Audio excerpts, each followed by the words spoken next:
Twelfth accountancy 2வது சாப்டரில் உள்ள பயிற்சி சம் ஃபஸ்ட்டு சம் இப்போ பார்க்க போகிறோம்.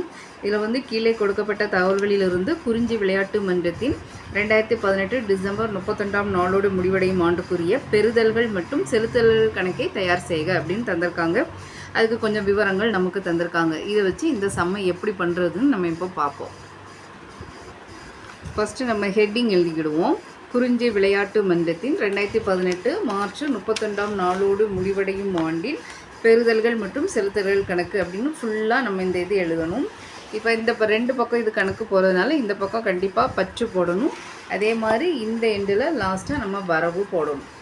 ரெண்டு பக்கமும் நம்ம ஹெட்டிங் வந்து எப்படின்னா, இந்த பக்கம் பெறுதல்கள் தொகை தொகை, இந்த பக்கம் செலுத்துதல்கள் தொகை தொகை நம்ம போட்டுக்கிடணும்.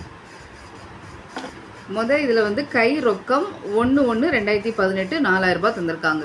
இப்போ இது கை ரொக்கம் ஸ்டார்டிங் டேட்டு நமக்கு தந்திருக்குது, நம்ம கையில் இருக்குது. அப்போ இதை வந்து நம்ம பெறுதல்கள் பக்கம் எழுதணும். தொடக்கம் எழுதும்போது எப்போவுமே இருப்பு கீழ் கொண்டு வரப்பட்டது அப்படின்னு சொல்லி தான் நம்ம எழுதணும். அதனால் இது இருப்பு கீழ் கொண்டு வரப்பட்டது கை ரொக்கம் 4000 ரூபாய் எழுதியாச்சு பெறுதல்கள் பக்கம்.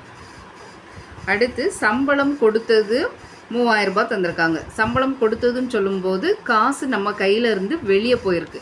அப்போ நம்ம கையிலேருந்து காசு வெளியே போச்சுன்னா அது செலுத்துதல்கள் பக்கம் எழுதணும். செலுத்துதல்கள் பக்கம் எழுதியாச்சு. சம்பளம் கொடுத்தது 3000 ரூபாய் எழுதியாச்சு.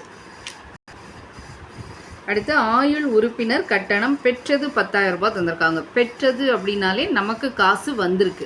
அப்போ இதை நம்ம பெறுதல்கள் பக்கம் எழுதணும். பெறுதல்கள் பக்கம் இப்போ நம்ம எழுதியாச்சு. ஆயுள் உறுப்பினர் கட்டணம் பெற்றது 10,000 ரூபாய் எழுதியாச்சு. அடுத்து சந்தா பெற்றதுன்னு தந்திருக்காங்க 15,000 ரூபாய். இதுவும் பெற்றதுன்னு சொல்லும்போது நமக்கு காசு வந்திருக்கு. அப்போ இதை நம்ம பெறுதல்கள் பக்கம் தான் எழுதணும். பெறுதல்கள் பக்கம் சந்தா பெற்றது 15,000 ரூபாய் எழுதியாச்சு. அடுத்து வாடகை பெற்றது 2,000 ரூபான்னு தந்திருக்காங்க. இதுவும் பெற்றதுன்னு சொல்லும்போது காசு நம்ம கையில் வந்திருக்கு. அப்போ இதையும் நம்ம பெறுதல்கள் பக்கம் தான் எழுதணும். பெறுதல்கள் பக்கம் வாடகை பெற்றது 2,000 ரூபாய் எழுதியாச்சு. அடுத்து அச்சு கட்டணம் செலுத்தியது. அச்சு கட்டணம் செலுத்தியதுன்னு சொல்லும்போது நம்ம கையிலேருந்து காசு வெளியே போயிருக்கு. அப்போ இதை வந்து நம்ம செலுத்தல்கள் பக்கம் எழுதணும்.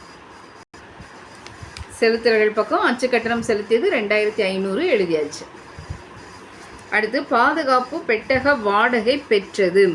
பெற்றதுன்னு சொல்லும்போது காசு நம்ம கையில் வந்திருக்கு. அப்போ இதை வந்து நம்ம பெறுதல்கள் பக்கம் எழுதணும். பெறுதல்கள் பக்கம் பாதுகாப்பு பெட்டக வாடகை பெற்றது 1000 ரூபாய் எழுதியாச்சு. அடுத்து தொடர் விளையாட்டு போட்டி வரவுகள் 14,000 ரூபாய். வரவுன்னு சொல்லும்போது காசு நமக்கு வந்திருக்கு. அப்போ இதையும் நம்ம பெறுதல்கள் பக்கம் தான் எழுதணும். பெறுதல்கள் பக்கம் தொடர் விளையாட்டு போட்டி வரவுகள் 14,000 எழுதியாச்சு. அடுத்து தொடர் விளையாட்டு போட்டி செலவுகள் 10,500 தந்திருக்காங்க. செலவுன்னு சொல்லும்போது நம்ம கையிலேருந்து காசு வெளியே போயிருக்கு. அப்போ இதை வந்து செலுத்தல்கள் பக்கம் எழுதணும்.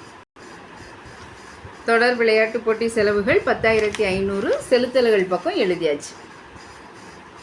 லாஸ்ட்டாக முதலீடுகள் வாங்கியது 25,000 ரூபான்னு இருக்காங்க. முதலீடு அப்படின்னா சொத்து. ஒரு சொத்து நம்ம வாங்கியிருக்கோம். அப்போ வாங்கியிருக்கோன்னு சொல்லும்போது காசு வெளியே போயிருக்கு, சொத்து உள்ளே வந்திருக்கு. காசு இதில் நம்ம கையிலேருந்து வெளியே போனதுனால இதையும் நம்ம செலுத்தல்கள் பக்கம் தான் எழுதணும். ரெண்டு பக்கமும் நம்ம தனித்தனியாக கூட்டணும். இப்போ பெறுதல்கள் பக்கம் நம்ம எழுதியிருக்கக்கூடிய அமௌண்ட்டை ஃபுல்லாக நம்ம வரிசையாக கூட்டினா நமக்கு டோட்டல் வந்து 46,000 வருது. அதே சமயம் இந்த வரவுகள் பக்கம் செலுத்தல்கள் பக்கம் இருக்கக்கூடிய இந்த அமௌண்ட்டுகளை ஃபுல்லாக கூட்டினா நமக்கு வந்து 41,000 வருது. இப்போது நமக்கு எந்த பக்கம் அமௌண்ட் அதிகமாக இருக்குது? பற்று பக்கம் அதிகமாக இருக்குது, பெறுதல்கள் பக்கம் அதிகமாக இருக்குது. அப்போ நம்ம பெறுதல்கள் பக்கம் அமௌண்ட்டை வந்து நம்ம எழுதிடலாம் 46,000. செலுத்தல்கள் பக்கம் நம்ம எழுதக்கூடாது. என்ன பண்ணணும்னா, அதிகமான அமௌண்ட்லேருந்து கம்மியான அமௌண்ட்டை நம்ம கழிக்கணும். கழித்தோன்னா நமக்கு 5,000 ரூபாய் வரும். இந்த 5,000த்தை எந்த பக்கம் அமௌண்ட்டு கம்மியாக இருந்ததோ அதில் நம்ம போடணும். அதுதான் நமக்கு இந்த கணக்குடைய ஆன்சர். நமக்கு எங்கே அமௌண்ட்டு கம்மியாக இருந்தது? செலுத்தல்கள் பக்கம் தான் கம்மியாக இருந்தது. அப்போ செலுத்தல்கள் பக்கம் இந்த 5,000த்தை போடுவோம். போட்டுட்டு இப்போது நம்ம இதில் இருக்கக்கூடிய அமௌண்ட்டுகள் எல்லாத்தையும் நம்ம கூட்டும்போது நமக்கு இந்த பக்கமும் 46,000 வரணும். வந்தால் தான் இது நம்ம கண்டுபிடிச்சது கரெக்டு.